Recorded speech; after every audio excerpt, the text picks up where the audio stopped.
Hello, എല്ലാവരും എന്ത് പറയുന്നു? ക്രിസ്മസും ന്യൂ ഇയറും ഒക്കെ നന്നായിട്ട് എല്ലാവരും ആഘോഷിച്ചു എന്ന് കരുതുന്നു. ഇന്ന് ഞാൻ നിങ്ങളുമായിട്ട് സംസാരിക്കാൻ പോകുന്നത് തെറാപ്യൂട്ടിക് ലൈഫ് എന്ന ഒരു ഇന്റർവെൻഷനെ പറ്റിയാണ്. അപ്പൊ അതിനു മുമ്പ് ഞാൻ ഒരു ചോദ്യം ചോദിക്കട്ടെ. നമ്മൾ ഒരാളോട് കള്ളം പറയുന്നത് ശരിയാണോ തെറ്റാണോ? തെറ്റാണെന്നാണ് നമ്മൾ എല്ലാവരും പറയുക, അല്ലെ? എന്നാൽ നമ്മളൊരു കള്ളം പറയുമ്പോൾ അത് ഒരാൾക്ക് ഒരു ആശ്വാസമാവുകയും അത് മറ്റാർക്കും ഒരു ദ്രോഹം ചെയ്യാതിരിക്കുകയും ഒക്കെ ചെയ്യുന്ന രീതിയിൽ ചെറിയ ചെറിയ കള്ളങ്ങൾ പറഞ്ഞാലോ, നമ്മൾ കുഞ്ഞുങ്ങളെയൊക്കെ ചോറുണ്ണാനും അല്ലെങ്കിൽ അവരെ കൊണ്ടൊന്നും ചെയ്യിപ്പിക്കാനൊക്കെ നമ്മൾ ചെറിയ ചെറിയ കള്ളങ്ങളൊക്കെ പറയാറില്ലേ? അപ്പം അതൊക്കെ തെറ്റാണോ? അപ്പം ചിലർ പറയുമ്പോഴും പറയും അതാണേലും തെറ്റാണ്, ഏതു തരത്തിലും നമുക്ക് കള്ളം പറയാൻ പറ്റില്ല എന്ന്. പക്ഷെ കള്ളം നമ്മളൊരു തെറാപ്യൂട്ടിക് ഇന്റർവെൻഷൻ ആയിട്ട് ഉപയോഗിച്ചാലോ, അതെങ്ങനെ ഇരിക്കും എന്ന് നമുക്ക് നോക്കാം. അപ്പം ഇന്നത്തെ വീഡിയോയിൽ ഞാൻ നിങ്ങളുമായിട്ട് ഷെയർ ചെയ്യാൻ പോകുന്നത് അതിനെ പറ്റിയാണ്. എൻ്റെ പേര് അൽഫോൺസ ജോർജ്. ഞാനൊരു ക്ലിനിക്കൽ നഴ്സ് സ്പെഷ്യലിസ്റ്റ് ആയിട്ട് വർക്ക് ചെയ്യുന്നു. ആദ്യം തന്നെ കള്ളം പറയുക എന്നാൽ എന്താണെന്ന് നമുക്ക് നോക്കാം. അല്ലെങ്കിൽ കള്ളം എന്ന് പറയുന്നത് നമ്മൾ ഇന്റൻഷനലി ഒരു ട്രൂത്തിനെ മറച്ചു വെക്കുക, അല്ലെങ്കിൽ ട്രൂത്ത് അല്ലാത്ത ഒരു കാര്യം പറയുക, അതിനെയാണല്ലോ നമ്മൾ കള്ളം എന്ന് പറയുന്നത്. നിങ്ങൾക്കറിയാമോ, റിസർച്ച് അനുസരിച്ച് എല്ലാ മനുഷ്യരും ദിവസം 2 മുതൽ 3 കള്ളം വരെ ദിവസവും പറയാറുണ്ട് എന്നാണ് പഠനങ്ങൾ പറയുന്നത്. അതായത് നമുക്കറിയാലോ, നമ്മളൊരു ഓഫീസിലോട്ടോ അല്ലെങ്കിൽ എന്തെങ്കിലും കാര്യത്തിനൊക്കെ താമസിച്ച് ചെന്നാൽ ഒരാൾ എന്താ താമസിച്ചതെന്ന് ചോദിച്ചാൽ ചിലപ്പോൾ നമുക്ക് റിയൽ റീസൺ പറയാൻ പറ്റില്ലെങ്കിൽ നമ്മൾ പറയും, ട്രാഫിക് ആയിരുന്നു, അല്ലെങ്കിൽ ഞാൻ എണീറ്റപ്പോഴ് താമസിച്ചു പോയി. അപ്പൊ അങ്ങനെയൊക്കെയുള്ള ചെറിയ ചെറിയ കാര്യങ്ങളൊക്കെ നമ്മൾ ആർക്കും ഒരു ദോഷമൊന്നും വരാത്ത രീതിയിൽ പറയാറുണ്ട്, അല്ലെ? അപ്പം നമുക്ക് നോക്കാം, ഈ തെറാപ്യൂട്ടിക് ലൈസ് നമ്മൾ എവിടെയാണ് ഉപയോഗിക്കുന്നത്, അത് ഏത് രോഗാവസ്ഥയിലുള്ളവർക്കാണ് നമ്മളതൊരു തെറാപ്യൂട്ടിക് ഇന്റർവെൻഷൻ ആയിട്ട് ഉപയോഗിക്കുന്നത്. നമ്മൾ ഡിമെൻഷ്യ എന്ന അവസ്ഥയിലുള്ളവർക്കാണ് നമ്മൾ ഈ തെറാപ്യൂട്ടിക് ലൈസ് ഒരു ഇന്റർവെൻഷൻ ആയിട്ട് ഉപയോഗിക്കുന്നത്. നമുക്കറിയാം, അത് എല്ലാ ഡിമെൻഷ്യ ഉള്ള രോഗികൾക്കും നമുക്ക് ഇത് ഉപയോഗിക്കാൻ പാടില്ല. അത് നമ്മൾ പ്രത്യേകമായി അറിഞ്ഞിരിക്കേണ്ട ഒരു കാര്യമാണ്. അതെന്താണെന്ന് വെച്ചാൽ, നമുക്കറിയാം ഡിമെൻഷ്യയുടെ ഫസ്റ്റ് സ്റ്റേജ് അല്ലെങ്കിൽ സെക്കൻഡ് സ്റ്റേജിലൊക്കെ അവർക്ക് മെമ്മറിക്ക് അത്ര പ്രോബ്ലം ഒന്നും ഉണ്ടാകില്ല. അതുപോലെ തന്നെ അവരുടെ പ്രസന്റ് റിയാലിറ്റി ഒക്കെ അവർക്ക് കുറേ ഒക്കെ ഉണ്ടാകും. അതുപോലെ തന്നെ അവർക്ക് ടൈം ഷിഫ്റ്റ് ആ സമയത്തൊന്നും ഉണ്ടായിരിക്കില്ല. അവർ പ്രസന്റ് കാര്യങ്ങളുമായിട്ടൊക്കെ കുറെ പിന്നെ ഒരു പ്രസന്റ് കാര്യങ്ങളിലുള്ള റിയാലിറ്റി ഒക്കെ ആയിട്ട് അവർ അഡ്ജസ്റ്റ് ചെയ്തു പോകുന്ന ഒരു സമയമായിരിക്കും. അങ്ങനെയുള്ള സ്റ്റേജിൽ നമ്മൾ അവരോട് കള്ളം പറയുന്നത് ശരിയല്ല. അപ്പോൾ അത് അവരോട് കാണിക്കുന്ന ഒരു ഡിസ്റെസ്പെക്റ്റ് ആണ്. അവർക്ക് തന്നെ മനസ്സിലാവും ഇവർ എന്നോട് കള്ളം പറയുകയാണ്. അപ്പൊ അവർക്ക് തന്നെ അവരിൽ ഒരു വാല്യൂ ഇല്ലാത്ത കണക്കും, അവരൊരു വാല്യൂ ഇല്ലാത്ത പേഴ്സൺ ആയിട്ടും പിന്നെ അവർക്കൊരു ക്വാളിറ്റി ഇല്ല എന്നൊക്കെയുള്ള ഒരു തോന്നലൊക്കെ അവർക്ക് തോന്നുകയും അവർക്ക് സങ്കടമൊക്കെ വരാൻ സാധ്യതയുണ്ട്. അതുകൊണ്ട് ഒരു കാരണവശാലും ഒരു ഫസ്റ്റ് സ്റ്റേജ് സെക്കൻഡ് സ്റ്റേജിൽ അല്ലെങ്കിൽ റിയാലിറ്റി, ഒരു പ്രസന്റ് റിയാലിറ്റിയെ കുറിച്ച് കുറെയൊക്കെ അവെയർ ആയിട്ടുള്ള ഒരു പേഷ്യൻസിനോടും നമ്മൾ ഒരിക്കലും തെറാപ്യൂട്ടിക് ലൈഫ് ഉപയോഗിക്കരുത്. പിന്നെ ഇത് ഉപയോഗിക്കുന്നതെന്ന് പറഞ്ഞാൽ ഒരു ടൈം ഷിഫ്റ്റ് വന്ന് ഡിമെൻഷ്യ ഉള്ള രോഗികളാണ് നമ്മൾ ഇതൊരു തെറാപ്യൂട്ടിക് ഇന്റർവെൻഷൻ ആയിട്ട് ഉപയോഗിക്കുന്നത്. അതായത് ടൈം ഷിഫ്റ്റ് എന്ന് പറഞ്ഞാൽ ഞാൻ നേരത്തെ വീഡിയോയിൽ പറഞ്ഞതാണ്, അവർക്ക് അവരുടെ പ്രസന്റ് ലൈഫുമായിട്ട് അല്ലെങ്കിൽ ഒരു ബന്ധവും ഉണ്ടായിരിക്കില്ല, അല്ലെങ്കിൽ അവർക്ക് ഒരു ഓർമ്മയും കാണില്ല. അവർക്ക് അവരുടെ ഒരു ഫാസ്റ്റ് ലൈഫിലേക്ക് ഒരു ടൈം ഷിഫ്റ്റ് അവർക്ക് ഓൾറെഡി സംഭവിച്ചു കാണും. അപ്പോൾ അവരുടെ റിയാലിറ്റി മൊത്തം അവരുടെ പാസ്റ്റ് ലൈഫാണ്. അവരുടെ പ്രസന്റ് ലൈഫുമായിട്ട് അവർക്ക് യാതൊരു ഓർമ്മയും അല്ലെങ്കിൽ പ്രസന്റ് ലൈഫിനെ കുറിച്ച് യാതൊരു ഓർമ്മയും ഉണ്ടായിരിക്കില്ല. അപ്പൊ അങ്ങനെയൊക്കെയുള്ള ഒരു അവസ്ഥയിലാണ് നമ്മൾ അവരുടെ റെസ്റ്റ്ലെസ് കുറയ്ക്കാനും ആങ്സൈറ്റി കുറയ്ക്കാനും അവരുടെ സാഡ്നെസ് എന്ന അവസ്ഥ മാറ്റാനും ഒക്കെ നമുക്ക് ഈ തെറാപ്യൂട്ടിക് ലൈസ് എന്ന ഇന്റർവെൻഷൻ ഉപയോഗിക്കാവുന്നതാണ്. അപ്പം അത് വിവിധ തരത്തിലുള്ള തെറാപ്യൂട്ടിക് ലൈസ് ഉണ്ട്. Different types of therapeutic lies ഏതൊക്കെയാണെന്ന് നമുക്ക് നോക്കാം. ഒന്നാമതായിട്ടുള്ളത് വൈറ്റ് ലൈസ്. അത് നമ്മളിങ്ങനെ സാധാരണയായിട്ട് പറയുന്നത്, ഇപ്പം പറയാം, ഒരാൾക്ക് ഒരു ഡിമെൻഷ്യ ഉള്ള ഒരാൾക്ക് രാവിലെ കട്ടിൽ നിന്ന് എഴുന്നേക്കാനൊക്കെ ഭയങ്കര മടിയാണ്, അല്ലെങ്കിൽ പല്ല് തേക്കുന്നില്ല, ഇങ്ങനെ കിടക്കുവാണ്, ഒന്നും ചെയ്യാതെ ആഹാരമൊന്നും കഴിക്കുന്നില്ല. അപ്പം നമുക്ക് അവരോട് പറയാം, അല്ലെ, അവരുടെ ഇൻട്രസ്റ്റ് അനുസരിച്ച്, ഇപ്പൊ അവർ ഫുട്ബോൾ ഇഷ്ടമുള്ള ഒരാളാണെങ്കിൽ നമുക്ക് പറയാം, ഇന്ന് ടി വിയിൽ ഫുട്ബോൾ മാച്ച് ഉണ്ട്, പെട്ടെന്ന് എഴുന്നേറ്റ് റെഡി ആയാലും നമുക്കത് കാണാം. അപ്പം പക്ഷെ ആ ഫുട്ബോൾ മാച്ച് ഒരു പക്ഷെ അന്ന് ഉണ്ടാകാൻ സാധ്യതയുണ്ട്. ആ രാവിലെ ആയിരിക്കില്ല, എന്നാലും അതിന്റെ പേരിൽ അവരെ ഒന്ന് നമുക്ക് എൻകറേജ് ചെയ്ത് എണീപ്പിക്കാൻ പറ്റും. അങ്ങനെയുള്ളതാണ് വൈറ്റ് ലൈസ് എന്ന് പറയുന്നത്. പിന്നെയുള്ളത് റൈറ്റ് ഔട്ട് ലൈസ് എന്ന് പറയുന്നത്. അതെന്ന് പറയുന്നത് ഒരു പക്ഷെ അന്ന് ഉണ്ടാകാനേ സാധ്യതയില്ല, എന്നാലും അവർക്ക് ഇൻട്രസ്റ്റ് ആയിട്ടുള്ള ഒരു കാര്യം അവരോട് ഉണ്ട് എന്ന് പറഞ്ഞിട്ട് അവരെ കൊണ്ട് ഓരോന്ന് ചെയ്യിക്കാൻ പറ്റുന്നത്. ഉദാഹരണം പറഞ്ഞാൽ ഇപ്പം അവർക്ക് ഇങ്ങനെ ഫാമിലി മെമ്പേഴ്സ് ഒക്കെ വിസിറ്റ് ചെയ്യുന്നത് അല്ലെങ്കിൽ ആളുകളൊക്കെ വിസിറ്റ് ചെയ്യുന്നത് ഇഷ്ടമൊക്കെയാണ്, ഇല്ലെങ്കിൽ ഇപ്പം അവർക്ക് ഇഷ്ടമുള്ള ഒരാളുടെ പേരൊക്കെ പറഞ്ഞിട്ട് ഇന്ന് അവർ വിസിറ്റ് ചെയ്യാൻ വരും, അമ്മ എണീറ്റ് പെട്ടെന്ന് ഡ്രസ്സൊക്കെ ചെയ്യും, ഫുഡൊക്കെ കഴിച്ച് റെഡി ആയിരിക്കണ്ടേ അവർ വരുമ്പോഴേക്ക് എന്ന് പറയാം. ഒരു പക്ഷെ അവരൊന്നും വരില്ലായിരിക്കും, പക്ഷെ അമ്മയൊന്ന് എന്താ പറയുക ഹാപ്പി ആവാൻ വേണ്ടി അല്ലെങ്കിൽ ഉടനെ എണീറ്റ് അതൊക്കെ ചെയ്യാൻ വേണ്ടിയിട്ട് നമുക്ക് അങ്ങനെ ഒരു കള്ളം പറയാം. അതാണ് റൈറ്റ് ഔട്ട് ലൈസ് എന്ന് പറയുന്നത്. പിന്നെ പറയുന്നത് ഗോയിങ് എലോ ലൈസ്. നമ്മൾ കോമൺ ആയിട്ട് ഡിമെൻഷ്യ ഉള്ളവരോട് നമ്മൾ ഉപയോഗിക്കുന്ന ഒരു ലൈ ആണ് ഗോയിങ് എലോ. അതായത് ഒരു അച്ഛൻ, ഭാര്യ മരിച്ച ഒരു അച്ഛനാണെന്ന് വിചാരിക്കുക.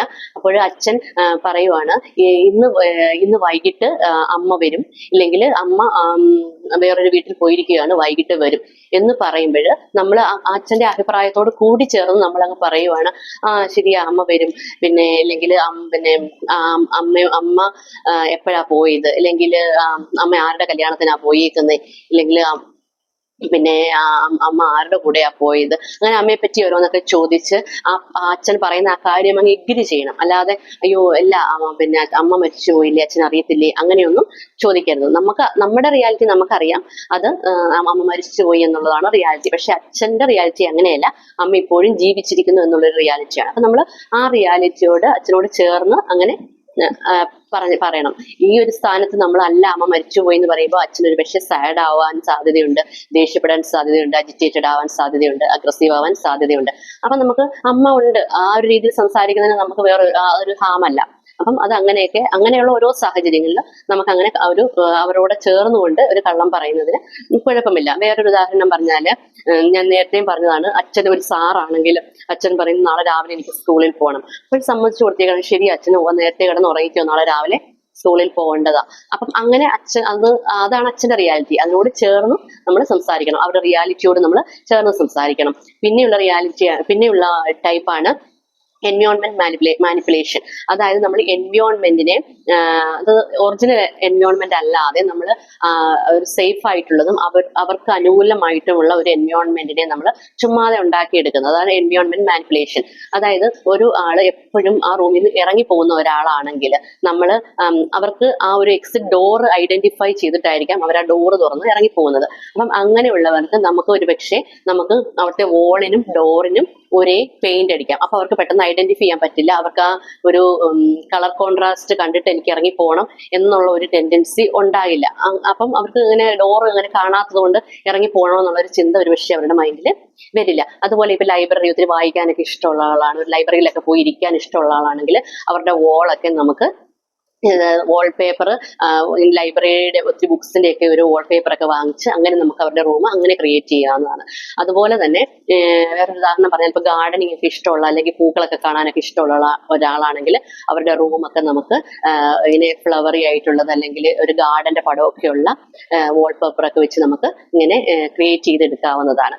അപ്പം അവരിപ്പോ ലൈബ്രറിയിലാണ് ഇരിക്കുന്നത് അല്ലെങ്കിൽ ഗാർഡനിലാണ് നിൽക്കുന്നത്, അങ്ങനെയൊക്കെ അവർക്ക് അവിടെ ഇരിക്കാൻ പറ്റും. പക്ഷെ ഇതൊക്കെ ചെയ്യുമ്പോൾ നമ്മൾ പ്രധാനമായിട്ട് ശ്രദ്ധിക്കേണ്ട ഒരു കാര്യം, സേഫ്റ്റി വളരെ ഇമ്പോർട്ടന്റ് ആണ്. ഇപ്പൊ നമ്മൾ വീട്ടിലല്ല ഒരു സ്ഥാപനത്തിലൊക്കെയാണ് താമസിക്കുന്നത്, അവരുടെ റൂമിലൊക്കെ ആണെങ്കിൽ നമ്മൾ ഒരു പക്ഷേ ഡോറൊക്കെ ഇങ്ങനെ ഒരേ കളറാക്കി വെക്കുക, അല്ലെങ്കിൽ ഇങ്ങനെ ഒരു ലൈബ്രറിയുടെ പിക്ചറൊക്കെ ഡോറിന്റെ അവിടെയൊക്കെ ആക്കിയൊക്കെ വെച്ച് കഴിഞ്ഞാൽ ഒരു ഫയറോ എന്തെങ്കിലും ഒക്കെ ഉണ്ടായാൽ ഇവര് നമ്മൾ വിളിക്കുമ്പോൾ ഒരിക്കലും അതിലേക്കൂടെ ഇറങ്ങി വരില്ല.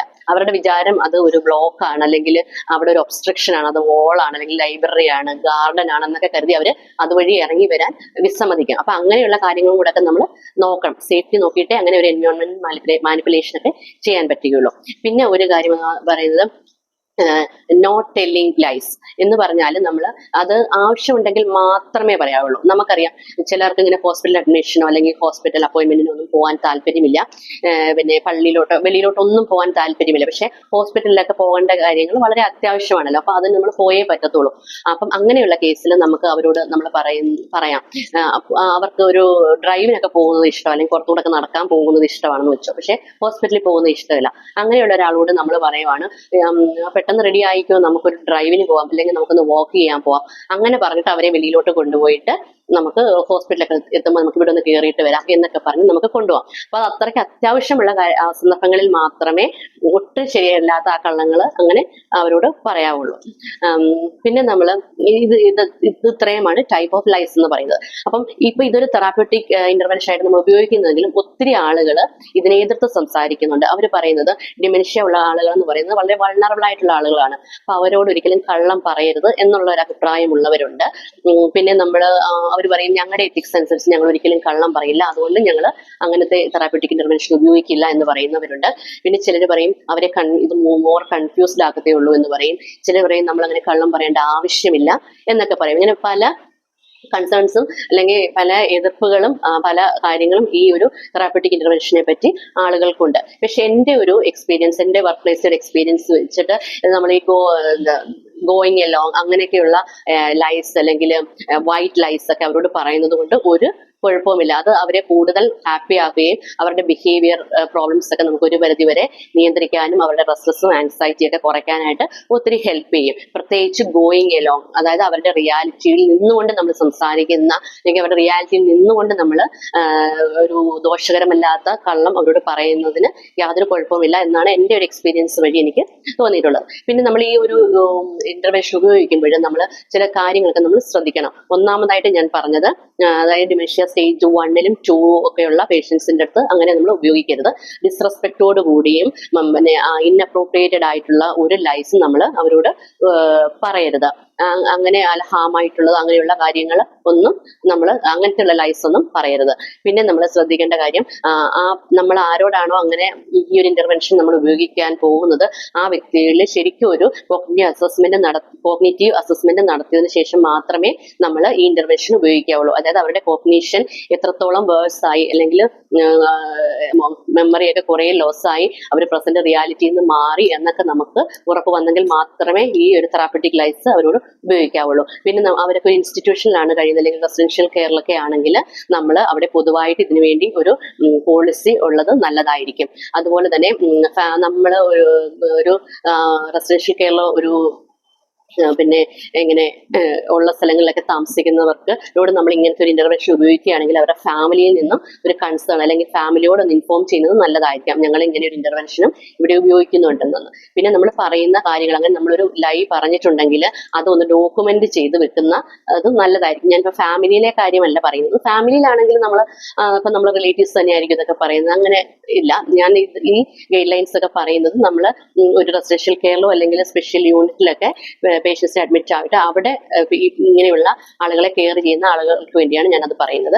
അപ്പൊ നമുക്കൊരു പോളിസി ഉണ്ടായിരിക്കുന്നത് നല്ലതാണ്. നമ്മൾ എന്താണ് പറയുന്നത് അവരോട് ഒരു ലൈവ് പറഞ്ഞിട്ടുണ്ടെങ്കിൽ അതൊന്ന് ഡോക്യുമെന്റ് ചെയ്ത് വെക്കുക, ഇല്ലെങ്കിൽ അതിനുവേണ്ടി ഒരു കെയർ പ്ലാൻ, അപ്പൊ ഏതൊക്കെ സാഹചര്യങ്ങളിലാണ് ആളോട് നമ്മൾ ഈ ഒരു ഇന്റർവെൻഷൻ ഉപയോഗിക്കുന്നത് അങ്ങനെ ഒരു കെയർ പ്ലാൻ ഒക്കെ ഉണ്ടാക്കി വെച്ചാൽ അത് വളരെ നല്ലതായിരിക്കും. പിന്നെ ഏറ്റവും ഇമ്പോർട്ടന്റ് ആയിട്ടുള്ളത് നമ്മൾ ഡോക്യുമെന്റ് ചെയ്യുമ്പോൾ നമ്മൾ പറയുന്ന ലൈയെ നമുക്ക് ജസ്റ്റിഫൈ ചെയ്യാനും അതിന്റെ കാരണം ഒന്ന് ഡോക്യുമെന്റ് ചെയ്ത് വെക്കുന്നത് നല്ലതായിരിക്കും. അപ്പം ഇത്രയും കാര്യങ്ങളാണ് തെറാപ്യൂട്ടിക് ലൈസിനെ കുറിച്ച് എനിക്ക് നിങ്ങളോട് പറയാനുള്ളത്. ഇനി പുതിയൊരു ഇൻഫർമേഷനുമായിട്ട് നമുക്ക് വീണ്ടും കാണാം. അതുവരെ താങ്ക് യു, ബൈ.